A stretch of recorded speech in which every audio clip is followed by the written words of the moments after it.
Hello बच्चों, मेरे class में आप सभी का हार्दिक स्वागत है। आज का यह वीडियो उन बच्चों के लिए विशेष है जिन बच्चों ने 2024 में क्लास 11 में एडमिशन लिया है वेस्ट बंगाल काउंसिल के अंतर्गत और वे न्यू सिलेबस के अंतर्गत फर्स्ट लैंग्वेज हिंदी को पढ़ रहे हैं। तो आज मैं क्लास 11 में पढ़ाए जाने वाले पाठ्यपुस्तक हिंदी साहित्य कला, संस्कृति और अभिव्यक्ति को लेकर उपस्थित हूँ।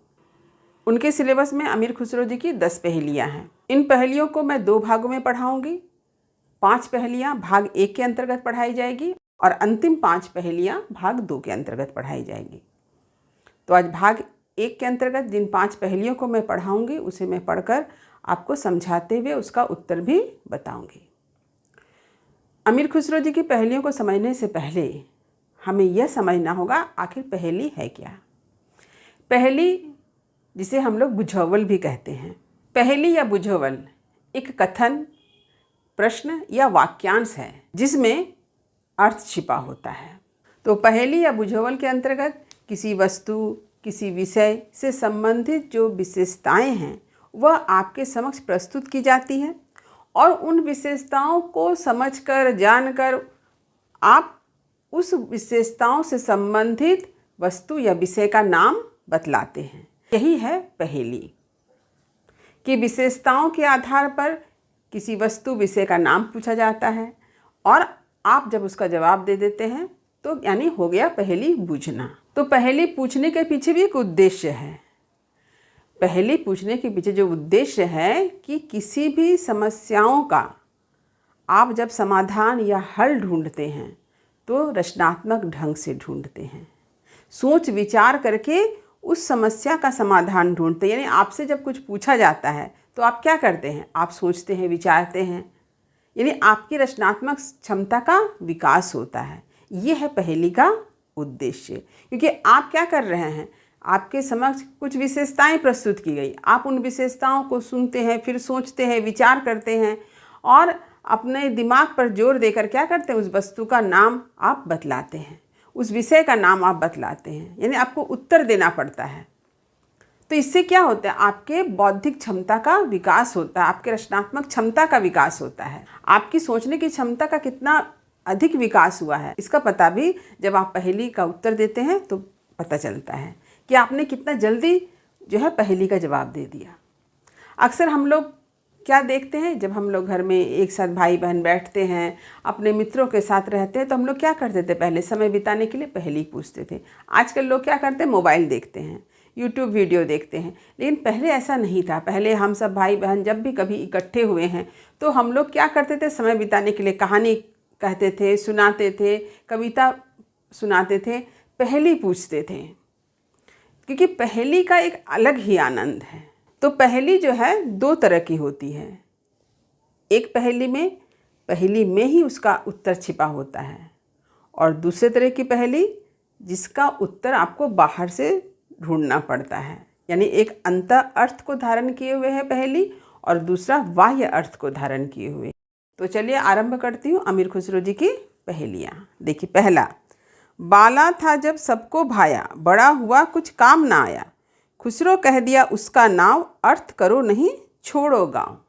देखिए यहाँ पर क्या कह रहे हैं कवि, बाला यानी छोटा, बालक, जैसे बालक छोटा होता है, यानी जब छोटा था सब सबको भाया। तो यानी छोटा था जब सबको भाया, भाया माने अच्छा लगना, यानी कोई चीज़ ऐसा है कि जब वह छोटा है तो सबको अच्छा लग रहा है। बड़ा हुआ कुछ काम ना आया, लेकिन वह जैसे ही बड़ा हो गया, अपना विराट रूप धारण कर लिया, अब वो अच्छा नहीं लगता है। जब तक वह छोटा था सबको अच्छा लगा, लेकिन जब वह बड़ा हो गया, उसका रूप विराट हो गया, तब वह किसी को अच्छा नहीं लगता है। खुसरो कह दिया उसका नाव, नाव का अर्थ है नाम, खुसरो जी उसका नाम कहते हैं, अर्थ करो नहीं छोड़ो गाँव। और अगर आप उसका अर्थ नहीं बता सकते हैं तो आप गाँव छोड़कर चले जाइए। तो यहाँ पर आपको गाँव छोड़ने की बात नहीं की जा रही है, यहाँ पर आपसे जवाब मांगा जा रहा है। इतना आसान सा उत्तर है इसका, लेकिन आप दे नहीं सक रहे हैं, इसलिए कहा जा रहा है कि आप गांव छोड़कर चले जाएं। यदि आप इसका अर्थ नहीं बता सकते हैं तो आप गांव छोड़ दें। देखिए, छोटा था तो सबको अच्छा लग रहा था, जब उसने विराट रूप धारण किया तो फिर उसको किसी को अच्छा नहीं लगा। इसका जो उत्तर है वह है दीपक। दीपक जब उसकी लौ मध्यम होती है तो सबको अच्छी लगती है, लेकिन दीपक की जो लौ है अगर विराट रूप धारण कर ले तो अग्निकांड हो जाएगा। तो अग्निकांड किसी को अच्छी नहीं लगेगी ना। तो इसीलिए कहा है कि जब वह छोटा था, उसका आग का छोटा रूप दीपक में हम देखते हैं तो वह हमें अच्छी लगती है, लेकिन आग का विराट रूप हमें अच्छा नहीं लगता है। तो इसका उत्तर हो जाएगा दीपक या दिया। दूसरा देखिए, फारसी बोली आई ना तुर्की ढूंढी पाई ना, हिंदी बोली आरसी आए खुसरो कहे कोई ना बताए। इस पहेली का उत्तर इसी में छिपा हुआ है। देखिए, फारसी बोली आप लोग सभी जानते हैं, अरबी फारसी एक बोली है। तो फारसी बोली आई ना यानी फारसी बोली नहीं आती है। तुर्की ढूंढी पाई ना, और तुर्की में अगर ढूंढा गया तो नहीं मिला। हिंदी बोली आरसी आए, और हिंदी बोली में इसे आरसी कहा गया। खुसरो कहे कोई न बतावे, खुसरो जी कहते हैं कोई इसका उत्तर नहीं दे पा रहा है। लेकिन इसका उत्तर बड़ा ही आसान है, इसका उत्तर इस पहेली में ही छिपा हुआ है। ध्यान से आप शब्दों को देखिए। फारसी बोली, देखिए आई ना, इसे आप एक साथ जोड़ दीजिए तो क्या बन जाएगा? आईना। तो आईना का अर्थ क्या है? दर्पण। और यहाँ देखिए हिंदी बोली आरसी आई, आरसी का अर्थ होता है दर्पण, तो इसका उत्तर क्या हो जाएगा? दर्पण, जिसका अर्थ होता है आईना। तीसरा देखिए, पौन चलत वह दे बढ़ावे, जल पीवत वह जीव गवावे, है वह प्यारी सुंदर नार, नार नहीं पर है वह नार। देखिए, पौन का अर्थ होता है हवा, चलत माने चलना। पौन चलत वह दे बढ़ावे, तो हवा के चलते वह बढ़ जाता है, हवा उसे बढ़ा देती है। जल पीवत वह जीव गवावे, और जैसे वह जल ग्रहण करती है वैसे ही वो समाप्त हो जाती है, उसके प्राण चले जाते हैं, उसके प्राण समाप्त हो जाते हैं। तो ऐसी कौन सी वस्तु है जिसे हवा बढ़ा दे और पानी उसका अंत कर दे? है वह प्यारी सुंदर नार। खुसरो जी कहते हैं बहुत ही सुंदर नारी है, नार यानी सुंदर स्त्री है, वह बहुत ही सुंदर स्त्री है। नार नहीं पर वह है नार, वह स्त्री नहीं है। फिर कहते वह स्त्री नहीं है लेकिन फिर भी एक स्त्री है। तो इसका उत्तर आप सोचिए क्या होगा? ऐसी कौन सी वस्तु है जो हवा के झोंके से बढ़ जाती है और पानी डालने से बुझ जाती है? तो क्या बुझ जाती है? आपको तुरंत उत्तर मिल ही गया होगा, आग। आग ऐसी चीज़ है जो हवा क्या करती है? आग को बढ़ा देती है। और जल क्या करती है? आग को बुझा देती है। अग्नि शिखा यानी आग की जो ज्वाला होती है उसे सुंदर स्त्री कहा गया है। तो इस पहेली का अर्थ आप समझ गए और उत्तर भी आपको मिल गया। क्या है उत्तर? आग।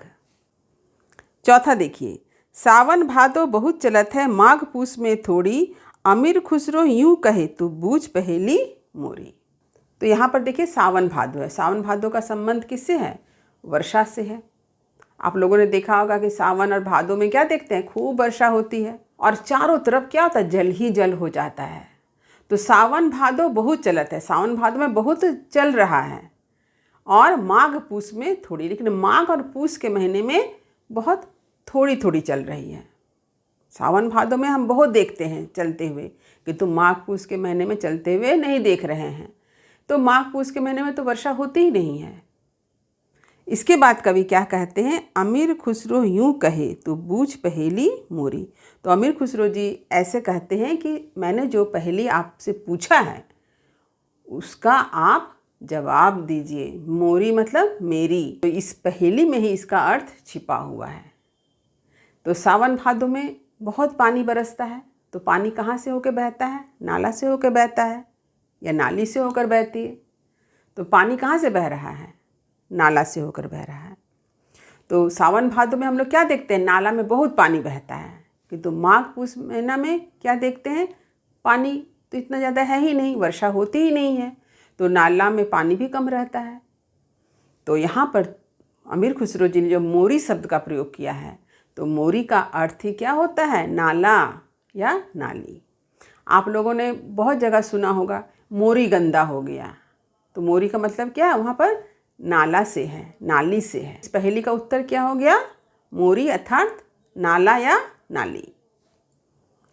5 नंबर तो बहुत ही अच्छा है। गोल मटोल और छोटा मोटा हरदम वह तो जमी पर लोटा, खुसरो कहे नहीं है झूठा, जो ना बूझे अकिल का खोटा। देखिए, इस पहेली को सुन करके ही आपको हंसी आएगी। क्या कह रहे हैं? गोल मटोल माने एक ऐसी वस्तु है जो देखने में कैसी है? गोल मटोल है। और क्या है? देखिए, छोटा मोटा है, बहुत बड़ा नहीं है, छोटा सा है, छोटा मोटा है। और क्या है?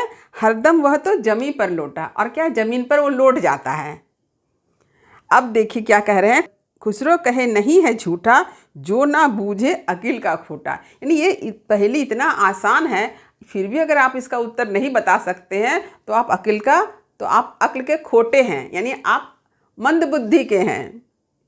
तो इसका उत्तर इस पहेली में ही छिपा हुआ है, जहाँ पर क्या शब्द है? लोटा शब्द है। आपने लोटा जरूर देखा होगा। लोटा देखने में कैसा होता है? गोल मटोल होता है, छोटा सा होता है, और ज़मीन में लुढ़का दो तो वो लुढ़क भी जाता है।